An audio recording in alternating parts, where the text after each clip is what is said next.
Bonjour cher ami. Alors peut-être que tu cherches constamment à te développer en tant que personne. Tu cherches à devenir une meilleure personne, être plus confiant, plus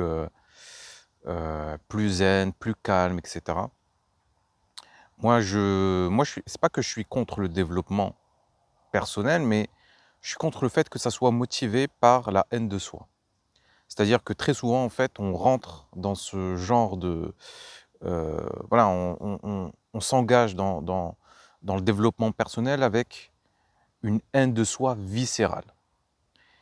Et en fait, c'est un cercle vicieux parce que plus tu essayes de te développer, plus tu renforces l'idée selon laquelle tu dois être changé, que tu es défectueux, et cetera, et cetera. Et en fait, il devient impossible de d'être soi, d'être complètement soi, de juste d'être assis tout seul à ne rien faire ou à se révéler aux autres, ça devient mission impossible. Et donc moi, mon ami, ce que je te propose en fait, c'est d'aller, de s'engager dans la vie avec avec de l'estime de soi, avec de l'amour de soi. C'est la chose la plus importante qui soit. Alors, tu vas me demander comment faire? Comment faire? Moi, je sais pas faire, je me déteste, chaque matin je me réveille avec, un sentiment de dégoût, un sentiment de ne pas être assez et c'est ce qui me motive, c'est mon moteur. Alors, tu as pas besoin d'être motivé par la haine de soi. Tu peux être motivé aussi par l'amour, l'amour de soi. Tu peux partir du principe que tu es une bonne personne, que tu mérites d'être respecté, que tu mérites d'être aimé et vouloir améliorer ta vie, améliorer certaines choses en toi, mais il faut que tu, que tu sois plus apaisé avec toi-même. Il faut que ton rapport à toi-même s'améliore, s'adoucisse, parce qu'on est très souvent, très, heu, comment dire? Très exigeant envers nous-mêmes, voire même culpabilisant, on se rabaisse et cetera. Non, il faut changer de base. Il faut que la base soit l'amour de soi et le respect de soi. D'accord?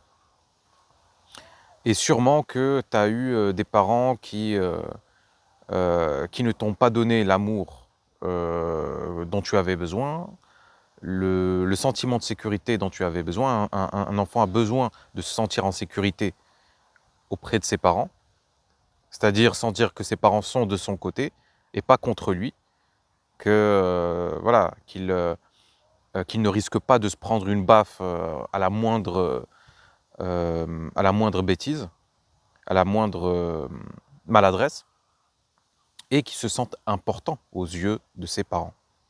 D'accord? Donc, qu'est-ce que tu vas faire? Tu vas devenir le parent que tu n'as pas eu quand tu étais enfant. Qu'est-ce que ça veut dire? Ça veut dire que tu vas changer tout le discours intérieur, ta voix intérieure que qui est destinée à ton enfant intérieur, d'accord? Alors comment on fait ça? Eh bien, c'est avec des exercices quotidiens, le matin et le soir avant de s'endormir. Tu fermes les yeux et tu rentres en contact avec ton enfant intérieur. Et il faut bien qu'il comprenne que tu n'attends rien de lui, que l'amour que tu portes pour cet enfant-là, il faut bien qu'il comprenne que c'est un amour inconditionnel. C'est-à-dire que tu vas l'aimer quoi qu'il arrive, quoi qu'il fasse, quoi qu'il dise, quoi qu'il ne fasse pas, qu'il ne dise pas. En fait, c'est un amour qui c'est un amour qui doit être authentique et doux, bienveillant. Alors très souvent, en fait, nous, on a grandi dans l'amour conditionnel. C'est-à-dire, nos parents, en fait, ils nous ont aimés quand on était, bon à l'école, quand on était, sage, quand on était, quand on faisait pas de bruit, quand on prenait pas de place. En fait, nous, on va changer tout ça. On va changer l'éducation qu'on a reçue et donc changer la voix intérieure. Donc voilà, donc ça va passer par des exercices quotidiens, matin, si tu fais midi et soir, c'est encore mieux, mais minimum matin et soir. D'accord? 5 minutes, 10 minutes suffisent pour rappeler à ton enfant qu'il est bien comme il est, que l'amour est la base, qu'il ne pourra jamais perdre cet amour que tu portes pour lui. Ça, c'est important que tu lui rappelles ça. Et tu dois lui dire, quand tu lui parles, il faut que tu parles avec que ton corps se sente voilà, en sécurité, se sente même un peu réchauffé, réchauffé par l'amour, par la bienveillance. C'est très important de rééduquer son corps. Rééduquer voilà, cet état intérieur, comment on se sent intérieurement. Et très souvent, en fait, on se sent insécure, on se sent anxieux, on se sent angoissé. Pourquoi? Parce qu'on a peur comment dire, d'être une mauvaise personne, de ne pas être assez bon, de pas être...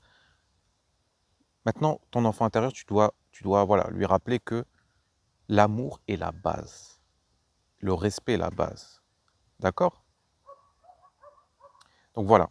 Donc j'aimerais bien que tu pratiques cet exercice euh, sur quelques jours et que tu me fasses un retour sur tes ressentis. C'est-à-dire, est-ce qu'il y a eu un changement dans tes ressentis, dans ta façon de te voir? D'accord? Parce que c'est aussi ça le but, c'est de changer de perspective sur nous. C'est-à-dire ne plus se regarder, ne plus se voir comme une personne défaillante, comme une personne défectueuse, qu'il faut réparer à tout prix. Non, non, non. C'est changer de regard sur nous et se voir comme une personne qui est, certes, blessée, c'est-à-dire qu'il faut être bienveillant envers nos blessures, envers voilà, notre souffrance, et, euh, et voilà, et être OK avec tout ça. Donc j'aimerais bien que tu me fasses un retour là-dessus, sur les exercices, sur l'exercice que je t'ai cité. Donc voilà, c'est tout ce que j'avais à dire. Respecte-toi, aime-toi, sois bienveillant avec toi-même, sois doux avec toi-même. N'écoute pas trop les standards de féminité, de masculinité, de succès. Il y a beaucoup de toxicité là-dedans, donc prends du recul par rapport à ton environnement, par rapport à ton entourage, par ce que tu as internalisé comme croyance. Et, et voilà, comme je t'ai dit, respecte-toi et aime-toi. Voilà. Merci de m'avoir écouté. N'oublie pas le petit like, le petit commentaire. Abonne-toi à la chaîne si ce n'est pas déjà fait. Et je te dis à bientôt. Salut.